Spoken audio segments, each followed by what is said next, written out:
So we are back for episode 6, fully into our second month of podcasting recording.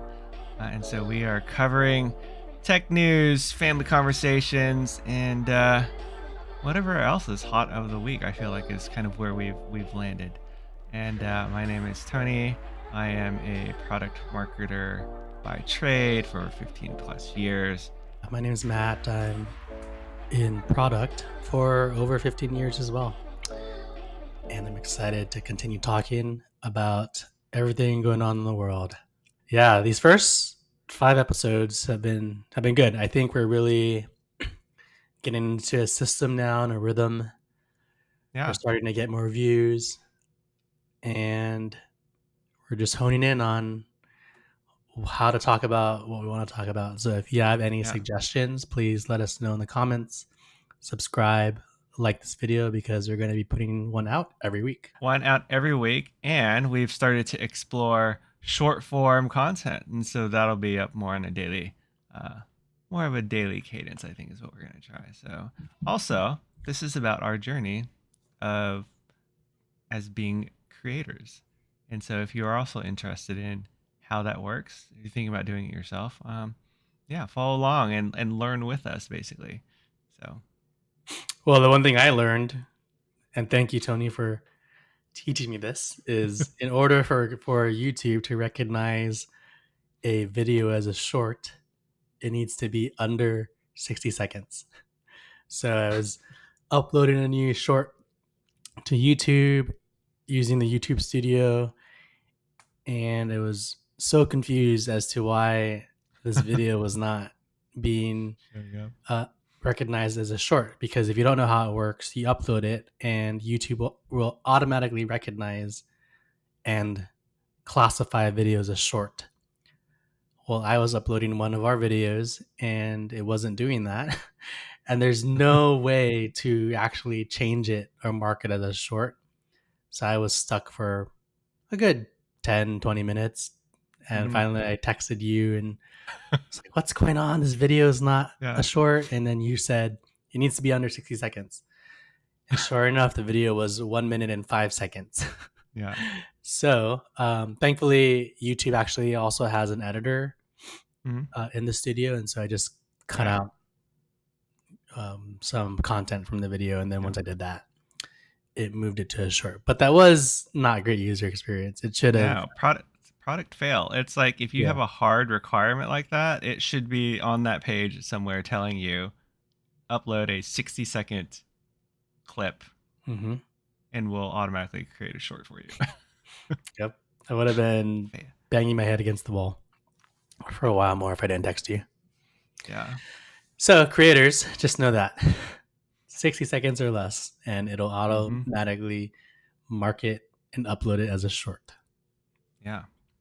And speaking of shorts, I think that's kind of our first topic area of, of the week. So TikTok. TikTok, as everyone knows, a lot of people use it. 170 million people use TikTok in the US, right? That's in the US only. Is that right? You're right. Yeah. That's about half of our population. Right. It's crazy, right? TikTok.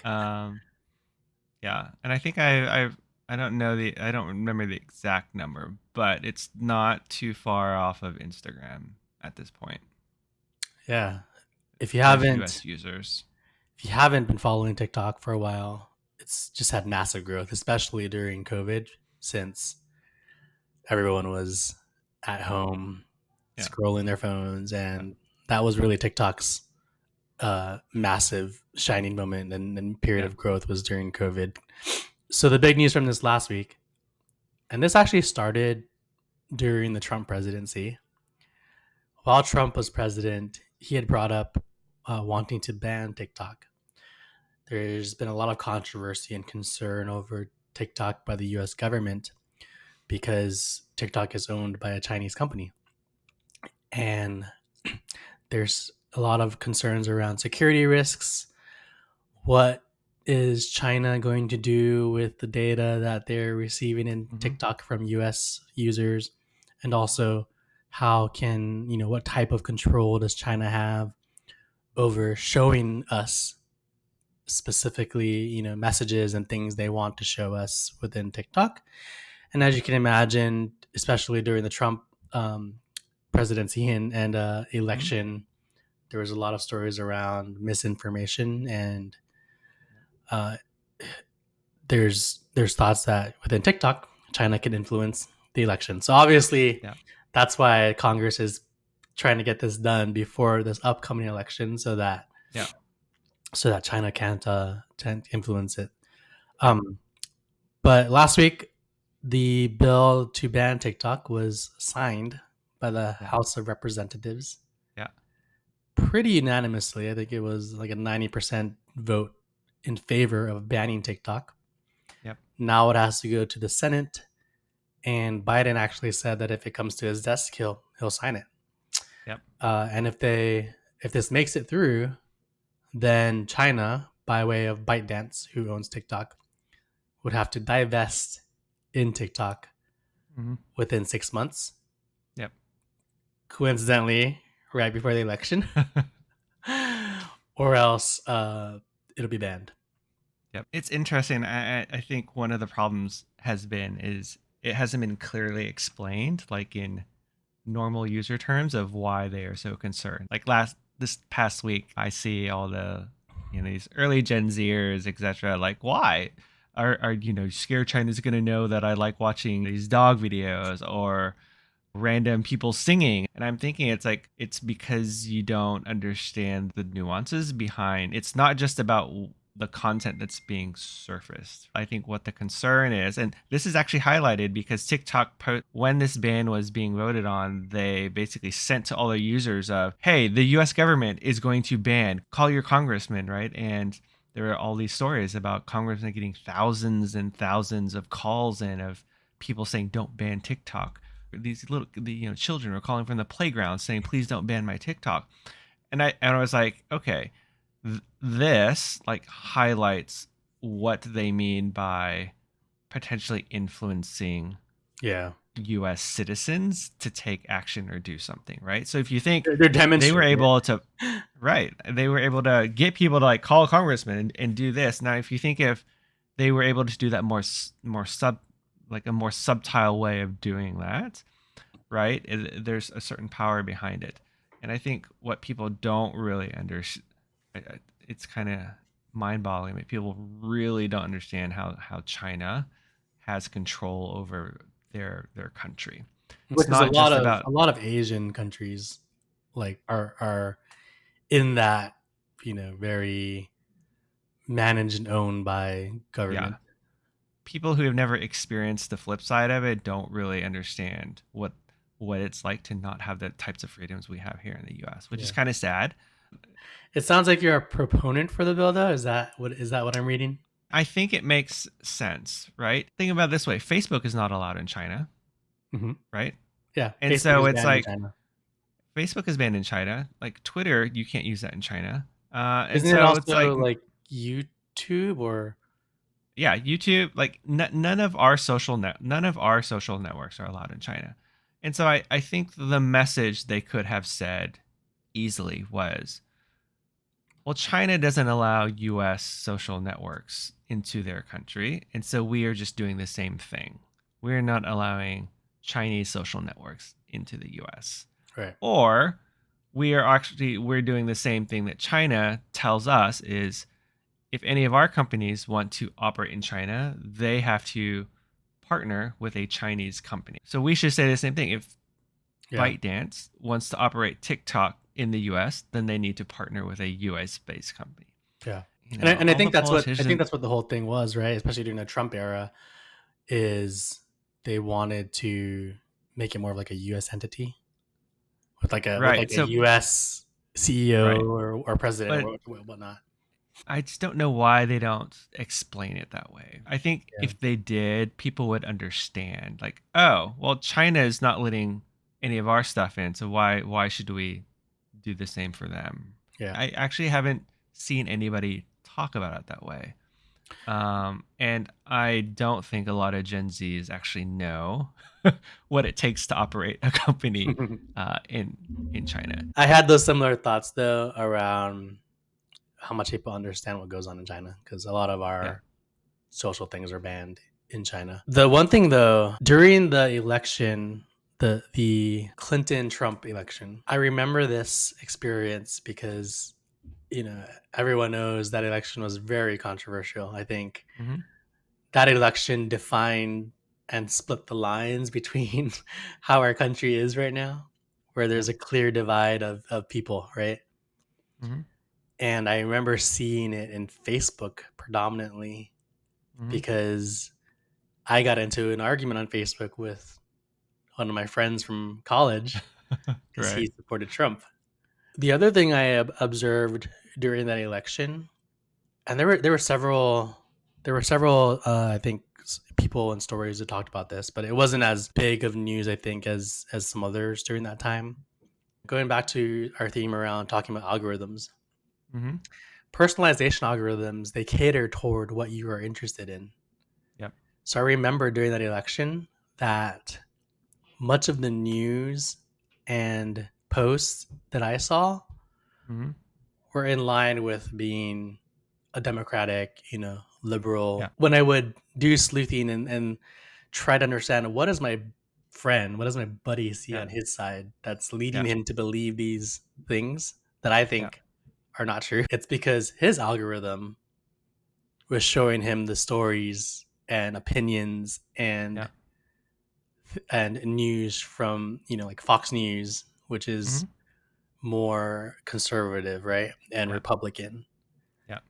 So because we had our certain ideals and values, and Yeah. that is something that was recognized by Facebook, Hmm. we were continuing to be fed those stories and opinions that Yeah. were in line with our values and ideals, which influenced us to know what's like true and what's not true. Yeah.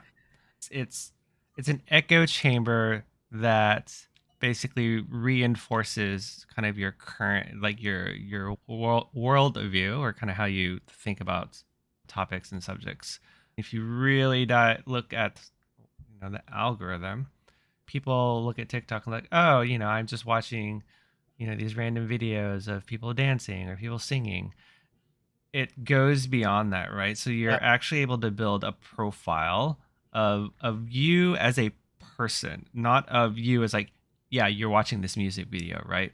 But it's building a profile of, okay, these are the type of content or type of things that you find interesting, and they're able to kind of like deduce or deduct what type of person you are, meaning like, oh, this person is easily influenced by these types of content, and so they can build kind of like a psychographic profile of you as a person, Mhm. right? And so the fear is that the Chinese Communist Party will say, ByteDance, we want you to give us all the psychographic profiles you've built of every US citizen. And ByteDance would be required to do that. Yeah. There is there's no legal like, oh, we're not going to give you, you have to sue us to get that like you would here in the US. Yeah. Chinese Communist government can just say, give us that data tomorrow, and they would have to comply, or the Chinese government could say, you're not allowed to be in business anymore and shut it down Yep. the next day. They could literally do that without anybody being able to say anything. And so I think people don't understand, especially the younger generations, don't understand that the Chinese Communist Party has that kind of power, Yeah. right? And so just think about it. It's like, give us all this psychographic data you have built around every U.S. citizen. They can then take that data, right, and then build their own content. Generative AI makes this even worse.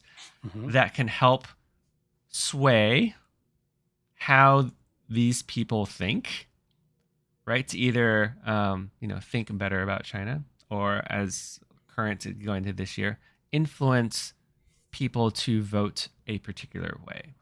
There's actually this one TikTok channel I get surfaced quite a bit, and it's all about traditional Chinese heritage. Like, this is how paper was made 1,000 years ago and the process of making, and it's very calm. And I'm reading the comments on it. It's like, wow, this is just what I needed. And wow, China is so great. And I bet you this is a channel created by the Communist Party to help influence and provide a positive experience, or positive, like, oh, this is what China has contributed to the world back then. And I swear to God, it probably is. If I can find a channel, I'll show it up and see what you think. I don't think the younger, like Gen Z or millennials, I think that's the next step up, really understand like what the Chinese government can do. Yeah. And also because they can take a very long-term view of it. They don't have elections like us, or they do, but they're pretty set. Like Xiao Xiaoping, right? He's in third term. Third term was considered like monumental because he kind of forced it. And so they can take a very long-term view. They don't have to, like here, right? A president has 4 years to make their mark. Potentially, they get another 4. But the U.S., the way we operate government here is very, very short-term. Yeah. So it's like when we talk about investing, right? There are short-term investors who are just there to make a quick buck and then go. There are long-term investors who are in it for the long haul, so you can make decisions that affect a country 40 or 50 years down the road, which is what China does. So they don't mind. They enjoy all this chaos that we have here because they're like, oh, yeah, in 20 years, this is how we take over, basically. So do you think the Senate will pass this? Ooh, tough one. I don't know. It sounds like they might. I feel like it will pass the Senate, and at the same time, though, if it does pass, I do feel that I don't know. I was gonna say I do feel TikTok would figure out how to divest or disconnect from China. However, whatever we see, whatever we hear and see with our eyes, I feel like there's going to be loopholes and things in the back that will always be connected to China somehow. Yeah. China Communist Party has already said they aren't going to allow ByteDance to divest. So talking about investing, then, I mean, if this bill passes, I would imagine Meta stock would bump up. Oh yeah, Meta, Snap, maybe Snap, Google, right? Probably not Google, but Meta and Snap. Usually Snapchat is the one that gets kind of like always gets spikes up every time anything comes up around TikTok. But yeah, I think Meta would be the more interesting one. All right, let's talk about our next story, which is Wendy's. I'm sure many people have heard about this one by now. It's not a very new story, but it is an interesting one, and that is Wendy's in their last earnings report talked about some upcoming experimentation around dynamic pricing of their menu items. And in my circles, it's making the waves of interesting controversy because, yeah, we'll talk about it. But basically, Wendy's CEO said they wanted to test dynamic pricing. And for those of you who don't know, well, the thing is, the media is taking this story and comparing it and correlating it to Uber's surge pricing.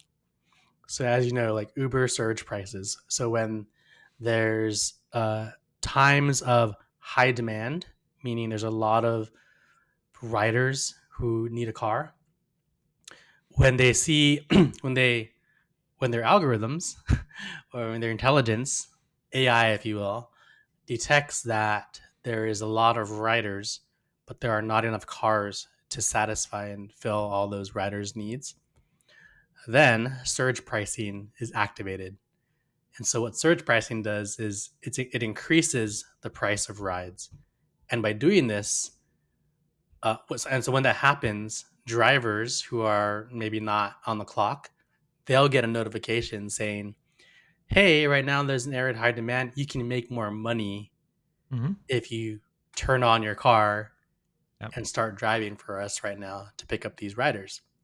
So what that does is it creates, it levels out the supply and demand equation, right? And so now we're bringing more supply into the marketplace to meet the levels of demand. And then once the levels of demand settle, or even if there's once they see there's more supply than demand, then surge pricing gets turned off and prices return to what they were or even lower. Yep. So that's what surge pricing is, which made Uber very successful, by the way. And this whole dynamic, Finally profitable. so surge pricing is a very popular marketplace lever, as we call them. It's a lever that you can essentially pull to do something, which just brings supply and demand back into balance. And so Wendy's talked about recently that they want to try this out on their menus. And so they're going to update all of their menus to be digital, and they're going to be testing different prices throughout the day of items. Now, most people took that as because the media correlated it to surge pricing. Most people took that as they're going to increase the price of a burger, for example, Mm-hmm. when there's a period of high demand, and that was bad media or bad PR. But then Yeah. they came back quickly and said, "Oh no, we actually were meaning to lower prices." uh, and so yeah, They're it's not gonna lower interesting. prices. My initial reaction was this does not make sense for the fast food or food No. economy. It makes no sense at all. Why would I pay Yeah. 50% more for a burger because there's a line out the door Yeah. at a Wendy's? I'll Yeah. just like walk out and go someplace else. Yeah. It's a weird thing. Like dynamic pricing in food. I I can kind of understand what they're trying to do, right? So it's like, yeah, there's these in between times of the day where you're between lunch and dinner, right? There's like this 5 hour window where they're probably experiencing less traffic. And so, okay, we'll lower the prices maybe 25 cents or 50 cents to get more, traffic into the stores. But it's like, it's still surge pricing if you think about it in the reverse, right? It's like, okay, so lunch and dinner will always have the highest prices, Yeah, right? I'm just not gonna go during lunch or dinner, or just Yeah. avoid those hours. um, But I mean, like restaurants, you'll have like the discounted happy hour, right? Again, it's to fulfill low traffic hours. Um, Again, just poorly That's a good worded. point. I never thought about it in that way. Like happy hour Mhm. is a form of reverse surge pricing. Yeah, yeah. And so it's like, okay, it's just they worded it really weird, and people assumes, like you said, right? Oh, this is like surge pricing, which it kind of is if you think about it, Hmm. right? Because lunch and that will mean under dynamic pricing that lunch and dinner will always have the most expensive prices, Yeah, surge right? pricing is just a marketing term, right?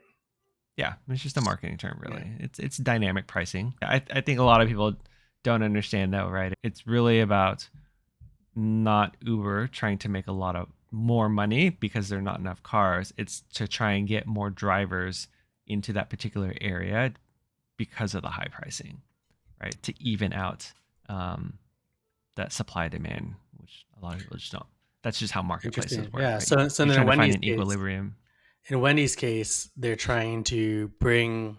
They're basically trying to sell more Right, right. So there's by. no there's no marketplace dynamic. It's that there's no demand that they need to bring equilibrium towards, right? It's really about them making more money, which Yeah. is not what. Well, yes, Uber's making more money, but it's really about trying to get more drivers out there for the customers, basically, right? So they can not have to pay as much and they can quickly get to where they're going. Yeah. There's no That's demand curve they need to fill.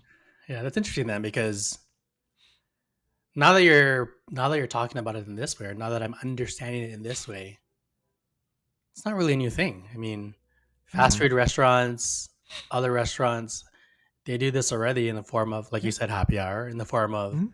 coupons, Brunch. Yeah, coupons, brunch. brunch. Yeah. Um, $1 mimosas. Right? yeah. So that's interesting. I wonder, like, I think to your point, I think it's because of the correlation to surge pricing that it blew up and made news. Yeah. Um, I was trying to think of, in this specific use case, which is he Mm-hmm. clearly explicitly said they're gonna change all their menus to digital menus, which most menus in these fast food Yep. restaurants these days are digital already. Yep. I was trying to think of use cases where dynamic pricing would actually make sense for restaurants. Yeah. I think what we've talked about now makes sense, but I was trying to think of new ways that dynamic Mm, pricing would do it. Um, mm-hmm. but I couldn't really think of it. Yeah. I mean, again, it's just like it was real weirdly worded Yeah. because dynamic pricing, it just implies that the price will constantly change, which you actually can't do that in the food industry either, right? Because you go in with a certain expectation that I'll always be able to buy, this Big Mac for I don't remember $5. Let's just say $5, even though I'm pretty sure it's like $10. But like, I can go get a Big Mac for $5 any day of the week, right? And so, but in this dynamic pricing, it's like, well, is it going to be $8, on Saturday and Sunday, right? And then it's going to be $5 on a Monday night, Mhm. or maybe it'll be $8 uh, on Friday lunch, right? Because more people have time to go out, and so it's just like it doesn't work because then you're missing the point of like going out. It's like you want to have a good idea of what something is going to cost you Yeah. versus like now, yes, inflation, it gradually increases across the board, so you don't really have to think about it. And so I'll be interested to see if it actually works out, but really it's just a way Yeah. for them to make more money. And I think what you just explained to me, that's bad friction. Meaning, if you have Mhm. to think about it too much, Yeah. then it's actually going to lead you to just avoid it altogether. Yeah. So it's like I don't know what the price at Wendy's is right now. I Right. don't want to spend the time to actually look it up. So I'm just going to go someplace else. Yeah. I'm going to go to their Right. competitor. Exactly. Um, Yeah, for fast dining, it really doesn't make sense. Versus, if it's like a sit down restaurant where you have a waiter and stuff, you kind of expect the price to be different every yeah, time you go. Well, for the most part.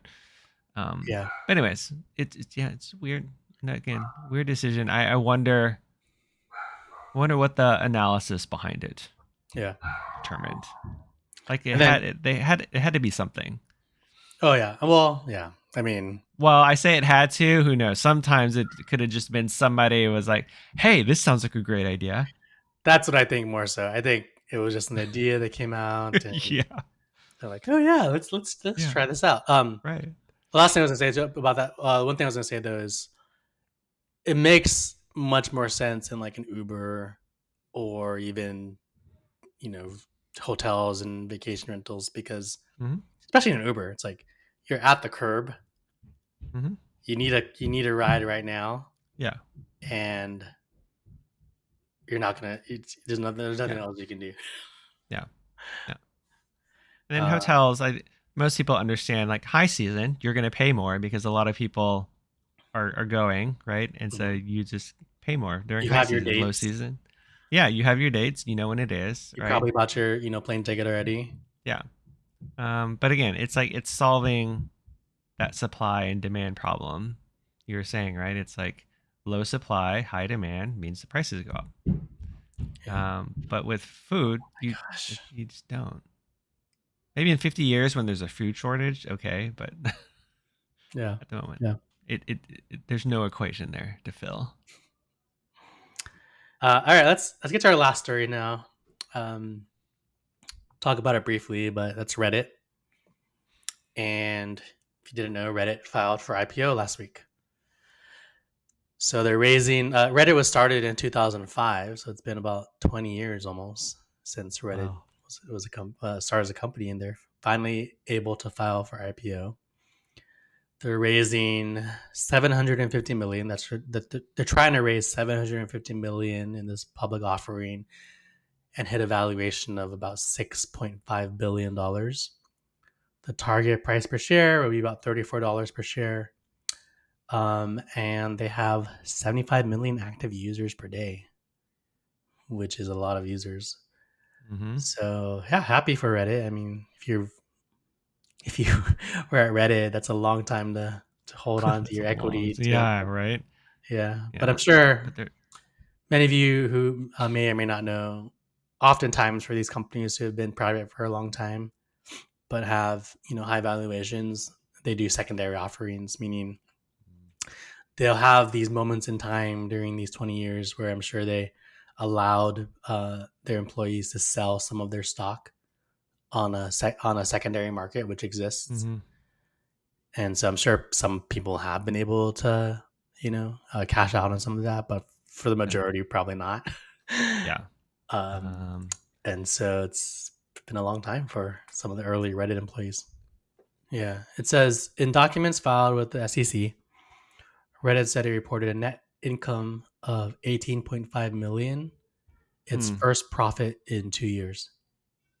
So they have been profitable before, and uh, I guess this last year they were profitable mm-hmm, again. October to December, so last quarter, so Q4 of last year, they had a revenue of mm-hmm. 250 million, primarily through advertising, Yeah, and it also struck yeah, a deal with Google, which yeah. is valued at approximately 60 million, that allows Google to use posts from Reddit Right. for training its AI models. That's Yeah, exactly what you just said, right? yeah, yeah.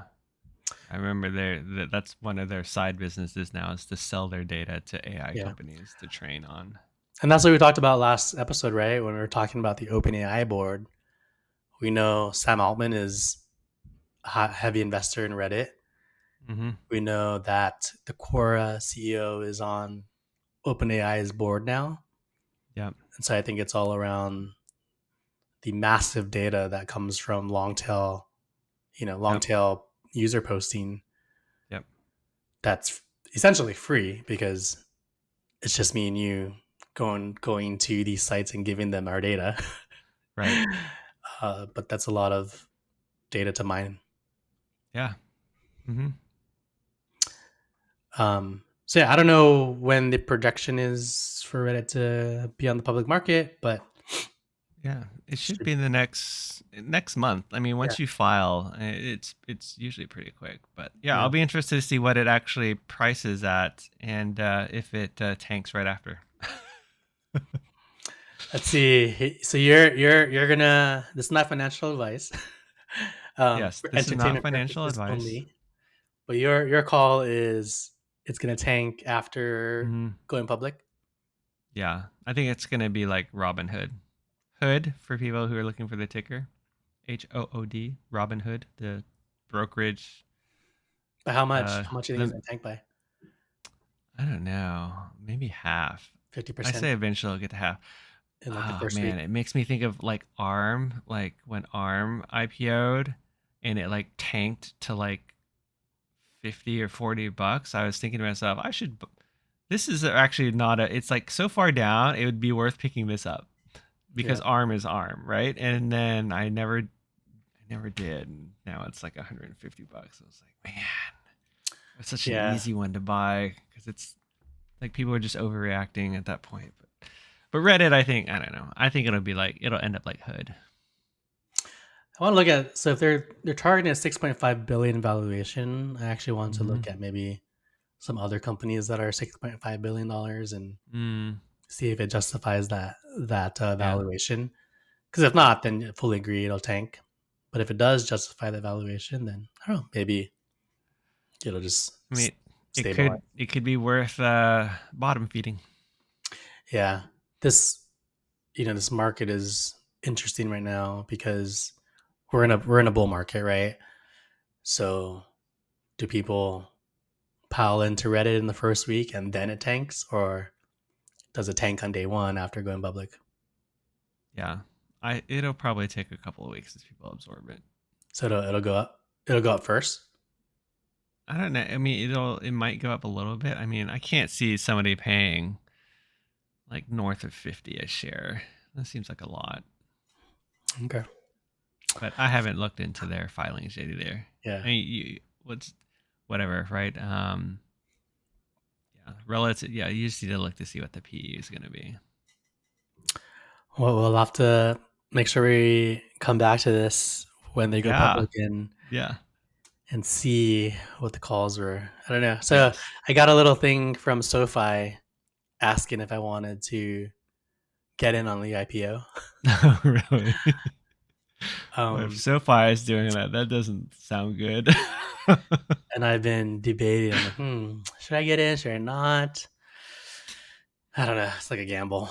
Maybe I don't want to take the gamble. Yeah. I can't take the gamble. I already made a bad call this past week. So. Hey, when you texted me on Rivian, though, I saw that Rivian went up another, like, the next day. Yeah. Yeah. So yeah, I texted Matt. I texted. Texted Matt. Yeah. So I had, after he initially told me his idea about Rivian, I bought in, and then after it shot up, I sold. I sold versus held, and then yeah, I bought in. I bought in again, same position, this past week when it inevitably went back down, and now it's kind of back up. So I'm like, yeah, maybe I should have bought more. I told you that my leaps, easiest trades I've made.